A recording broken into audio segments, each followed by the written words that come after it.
Voilà, j'en arrive au modèle de la maladie, et puis je passerai au deuxième aspect de mon exposé. Je vais tenter une relance de mon ordinateur. J'en arrive au fameux modèle de la maladie. Donc je disais tout à l'heure que les modèles, les représentations de la maladie ne sont pas en nombre limité dans ce champ, dans ce domaine de praticiens que sont les guérisseurs. J'ai pu identifier en fait 4 modèles de la maladie qui renvoient à des manières très spécifiques de prendre en charge la maladie. Alors, le premier modèle de la maladie, c'est ce que j'ai appelé le modèle ontologique du mal, et alors qui renvoie plutôt à la pratique des signeurs, des conjureurs, qui ont tendance à personnifier le mal, ou en tous les cas à l'identifier comme étant une chose qui a une vie propre. Donc, on parle par exemple d'une brûlure comme quelque chose donc, qui a tendance à grandir 9 jours. Les conjureurs disent que la brûlure, ça grandit 9 jours et ça diminue 9 jours. Donc, 9 jours, le nombre 9, évidemment, vient du catholicisme, puisque c'est le nombre, c'est la fameuse neuvaine. Il faut exercer une série de rituels 9 jours suivants pour obtenir, je dirais, satisfaction.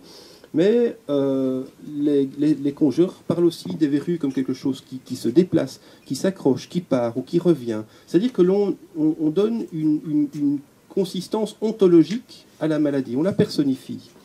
On dit qu'elles arrivent, elles viennent, elles partent, elles sèchent, elles restent. Donc c'est, je dirais, le modèle traditionnel du mal, qui est le modèle ontologique de la maladie. Je vais essayer de m'y retrouver. Voilà, super, j'espère que ça va. J'espère que la technique ne va pas nous lâcher. Le deuxième modèle renvoie à des maladies ou à des problèmes qui sont considérés comme la conséquence à l'exposition prolongée à des ondes négatives, à des vibrations, et qui perturberaient à la fois l'équilibre du corps. Et donc bien sûr, on est ici dans le modèle de la maladie que véhiculent les magnétiseurs et les radiesthésistes. La maladie serait la conséquence d'un déséquilibre dans l'environnement vibratoire de la personne et qui se traduirait en fait, par un affaiblissement du corps qu'il faudrait réharmoniser. Aussi bien les radiesthésistes que les géobiologues et d'autres thérapeutes imputent la maladie ou les problèmes de santé, en tous les cas, à un déséquilibre entre ces forces ou à l'exposition prolongée à des ondes négatives. Et donc, on est, je dirais ici, confronté à un modèle de la maladie déséquilibre, vibratoire. Et donc, on réharmonise le corps, on guérit en travaillant sur cet aspect vibratoire, énergétique du corps, en fait. On utilise de manière quasiment synonyme énergie, vibration, onde dans ce domaine de la thérapie. Le troisième modèle, c'est le modèle un peu plus inquiétant de la maladie esprit. Alors, il y a de nombreux guérisseurs qui pensent que certaines maladies, certains états problématiques de santé sont liés à une entité qui est une âme, en fait, un esprit qui n'est pas errant, mais l'esprit d'une personne proche décédée qui s'accroche à un petit enfant, par exemple. C'est l'esprit, par exemple, d'une grand-mère qui a du mal à quitter, je dirais, le monde matériel parce qu'elle veut continuer à protéger ses petits-enfants. Et qui, malheureusement, a tendance à s'accrocher à leurs petits-enfants. Mais ces entités, en tous les cas, dans la représentation des personnes que j'ai rencontrées, qui sont en partie des médiums, et donc ici j'éclaire bien quelque part la manière dont je prends leur discours pour la vérité, en tous les cas pour une certaine vérité.